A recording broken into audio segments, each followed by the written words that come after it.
Достар, айтыңыздаршы, сіздерге бір оқиға айтып берейін. Менің жаңалық деген бойы кіттей мына жерімнен келеді. Сол 3-ші класс оқыса да бойы кіттей кішірейіп қалған бойым. Мына қыз ғой, мінекей, түрі осындай. Мінекей, түрі осындай. Мына очкиін шешкен, мынау эффект қой әшейін. Түрін шешкенде жаман-жаман түрі. Енді мен сол қыз маған бүйтіп жазған ғой. Осы біздің группамыз бар осындай. Класстас группада, класстастарымыздың өзіміз жеке группаларымыз бар. Енді соны сол қыз маған бүйтіп жазады. Біз бәрімізге осы группаларға жазады. Қалайсың, ұлдар, қыздар деп айтады. Потом мен оның қатесін көріп қалдым. Қалайсың, ұлдар, қыздар емес, қалайсыңдар, ұлдар, қыздар деп айтасың ғой деп оған жазғанмын. Енді сол маған кәдімгі Ақтолқын деген толқын деп жазып тұрады да, бірақ былайынша шын аты Ақтолқын. Енді сол маған бүйтіп жазып тұрған айтсаңдар, жоқ, еще маған бүйтіп айтады. Менің атым Бегім Сұлу. Мені Бегім деп атады. Сыныптастарым Бегім деп айтады. Бегім Сұлу деп неге айтпайсыңдар деген ғой. Енді сен аттарыңды еркелетіп па айтамыз ғой. Не болыпты соншама деп айтады да. Енді күнде сөйтеді. Енді мына сөзді тыңдаңыздар. Хамби айтшы да жаңалық пен Бегім. Жаңалық, қалайсыңдар қыздар, қалайсың қыздар, ұлдар дегенге Бегім оның қатесін тауып алыпты. Бегім оның қатесін тауып алыпты дейді. Көп будто бірдей сахна ашып, деп айтты. Бір тақпақ айтып отқан сияқты, шыным кеп кетті сол кезде. Қатесін Бегім жөндегенде соған ұрсып едім ғой. Бегім жөндеген дейді сол қатесін. Еще сол Ақтолқын деген қыз бүйтіп айтты маған. Бегім біреудің жазған сөзіне қарама. Вообще қарама. Тек оқып, миыңа жөндеп түссе болды. Миыңды жөндеп істесең болды. Сол кезде ғана миыңа келеді. Оның қатесін жөндеп не істейсің оның қатесін? Әшейін оқысаң болды ғой. Не? Қай жерінен су шығып отыр дейді. Жоқ, енді мен жай айттым ғой, достар, айтыңыздаршы. Міне, оқытайын сіздерге. Қалайсың емес, қалайсыңдар деп айтады ғой. Деп жазғанмын мен. Енді соған бәрі маған жабылып жатыр. Прям жабылып жатыр. Жоқ, енді не деген басшылық деп айтсаңыз, басшылық па не бар? Жаңалық Бегім неге екеуің ұрса бересіңдер деп.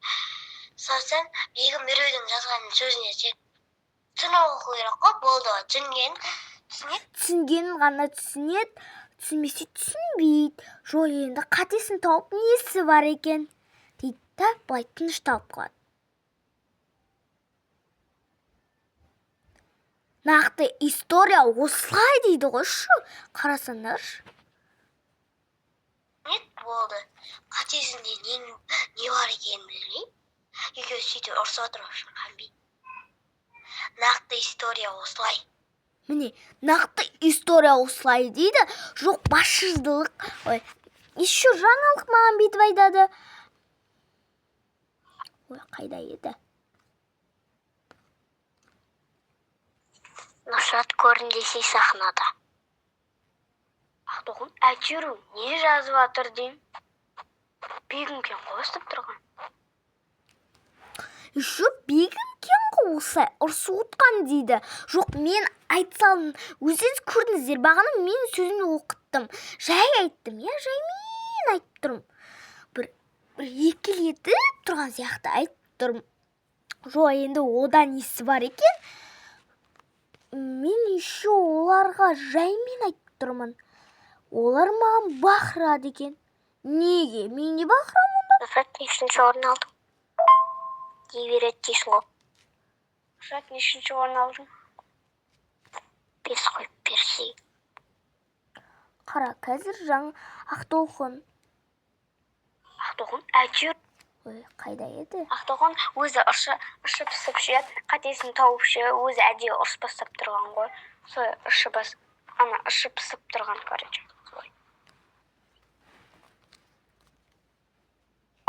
Мен ішім пысып отқан жоқ, қатесін тауып алыпты деп қоясыңдар, иә?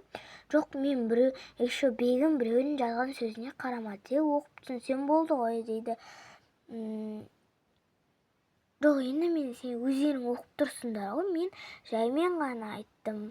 Қалайсың ұлдар қыздар дегенге мен қатесін тауып отқан жоқпын. Әшейін көріп қалдым, сразу қалайсың дегенге көзім түсіп қалды. Соған мен айта салдым.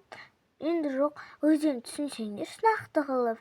Мен сендерге жаймен қылып айттым. Ал сендер осындар маған жаңалық бегім неге екеуін ұрса бересіңдер? Жоқ, ол енді нормально. Маған бүйтіп айтасыңдар, бегім біреудің жазған сөзіне қарама, тек оқып түсінсем болды ғой дейді. Потом жаңалық айтады. Ақтолқын енді бегім ғой, мен күнде жамандай береді, қашан жамандаппын. Енді екіншісі да, Хамби, өзің нақтылапсың, еще нақты история осылай дейсіңдер, иә? Қытайша жазып қойыпты еще. Сосын, енді сен айтасың маған бейтіп. Бүйтіп айтасың.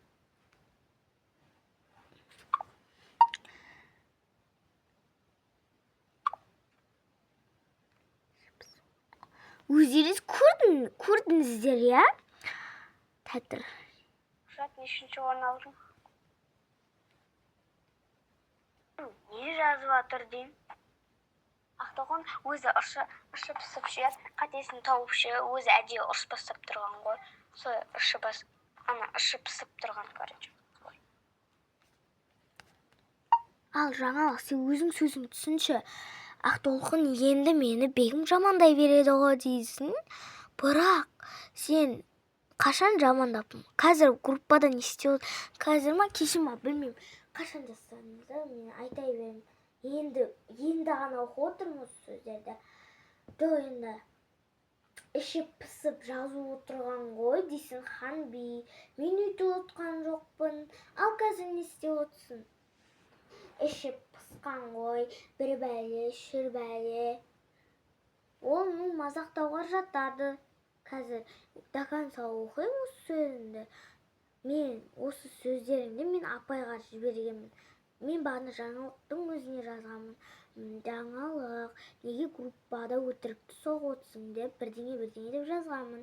Соны мен апайға айтқан, сол жаңалыққа айтқанмын. Бүйтіп. Жаңалық, мен сен сөзіңді қазір апайға жіберем, әлі жіберген жоқпын. Мысалға, мен осы бүкіл сөздеріңді біреу мазақтаса, соны апайға жібере салам деп мазақтасаңдар. Мен неге күнде мазақтайсыңдар, осы қыздар үнемі мазақтайды деп апайға айтып жүргенмін. Онсыз да апай бар осы группада, естіп отыр, бәрін естіп отыр. Сендер жазып отырсаңдар да естіп отыр, мен жазғанымды да естіп отыр. Мен енді осы сөзін айтамын, мектепте айтамасам да үйде айта аламын. Бірақ не іші пысып отыр дейсің. Жоқ, мен қашан ішім пысып отыр айтыңдаршы, мен ішім пысып отқан жоқ. Іші пысып өзі ұрыс бастап отыр ғой дейсің. Мен ұрыс бастап отқан жоқпын. Мен қашан сендер ұрыспын, бір бәле, шүр бәле, неге аузынан жаппайсыңдар, бір бәле деп айтып жатырмын ба? Жоқ, мен қалайсың емес, қалайсыңдар деп айтады ғой, деп айта салдым, кішкене жайлап, өздерің нақты түсінсеңдер. Жоқ, қалай түсінесіңдер өзі? Мен әшейін айта салдым. Көзім енді, сол көзім қалайсың дегенге түсіп қалды просто деп айттым. Соған енді бәрін ұрыс бастап отырсыңдар. Мен емес, сендер ұрысып отырсыңдар, конечно. Бегім, біреудің жазған сөзіне қарама, тек оқып түсінсем болды ғой дейді біреуі бастады, сосын жаңалық бастайды. Ақтолқын енді бегім мені жамандай береді ғой, екіншісі бастайды. Сол ғой, әне дұрыстап айтады. тағы да айтады. Жаңалық үшіншісі кетті. Енді Ханби сен айтып отырсың. Bir bәле шірбәле деп. деп аттым жаңалық. Білмеймін не істеп жатқанымды. Ханби айтшы жаңалық демеймін. Ана Кәдімгі бастайды. Сосын Ақтоқым бастайды. Ханби айтшы жаңалықпен бегім үнемі ұрсатып тұрады бір бәле. Енді соған жыным келіп отыр да, енді не істейін? Әшейін ұрсып отқан жоқпыз ғой, бір-біріміздің шашымызды жұлып кәдімгідей. Ұрсып отқан жоқпын мен. Әшейін айта салдым бір сөз. Бәрін жабылып, не істеп жатсыңдар? Еще сен бастайсың, Ханби. бегімкен қосып тұрған.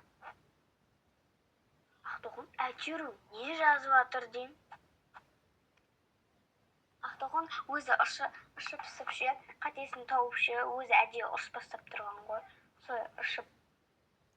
Қатесін тауып ұрыс бастап отыр дейсің сен. Жоқ, мен енді қатесін тауып ұрсып отқан жоқпын. Кәдімгі шаштарыңды жұлып, бір сабап отқан жоқпын ғой. Әшейін айта салдым бір сөзді. Қалайсың емес, қалайсыңдар? Соң өзіне ұша отсыңдар ғой, мен сендердің қастарыңа қосылып бірдеңе шірбәле деп атырмын, өздерің міне ұрсып отсыңдар, мен кінәлі емеспін оған. Бегімкен қосып тұрған. Бегімкен қосып тұрған дейсіңдер, айта беріңдер, күшті айтып атсыңдар, иә? Бәрібір естіп отыр, мен жамандасыңдар да не істесеңдерді.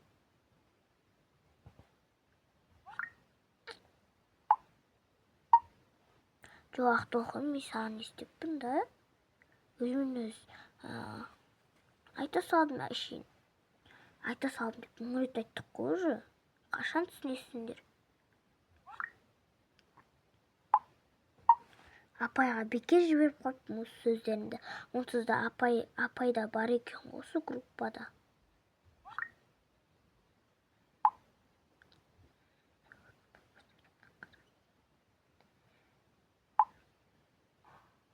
Ақтоқым, мен саған естеппін да.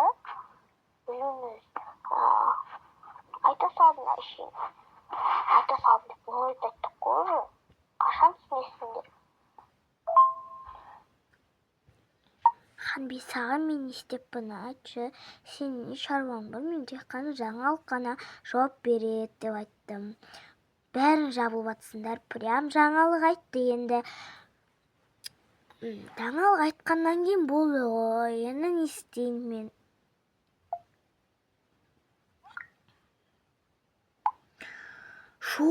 Айтыңдар, достар, не жасасыздар бұл қыздарға? Мен қалай түсінем осы сөздерін? Қалай миыма салып көрем мен, дұрыстап түсіне алам мен? Миым жиғанша мен өсіп түсінбей отырамын. Жоқ, енді менде не шаруасы бар екен? Достар, мен кімге айттым? Сол, мысалға, мен бір адамға айттым ба, бәрі жабылады маған. Жоқ, ол, мысалға, мен наған айттым ба, онда осы адам не істеу керек қой енді? Енді бұл не деген адам? Қарап тыңдаңызшы. Өздерің миларыңды жеп тыңдап көріңдерші. Ақтоқым, әйтеуір не жазып жатыр деймін. Бегімкен қосып тұрған. Әне, бүйтіп айтады. Енді екіншісі деп, біріншісінде бүйтіп айтады. Ақтоқым өзі ұршып-пысып ше, қатесін тауып ше. Жоқ, мама, менің жаңалық деген қыз мені... Жоқ, енді түсіндіңіздер, иә? Енді мінекей мен апайыма айттым осы тұрғанда сол қызды. Нервым қайнап отыр қазір ше. Түнгі неше болды уже? Түнгі 12-ден 43 кетті. Не деген ұятсыздары, айтшы, өздеріңіз жазыңыздаршы бұл қызға не деп жазатыныңызды. Ал, көріңдер.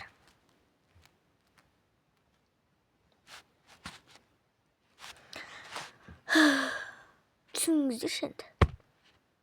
Миларыңызға жиып кәдімгі түсініңіздер. Сол кезде нақты история көріледі.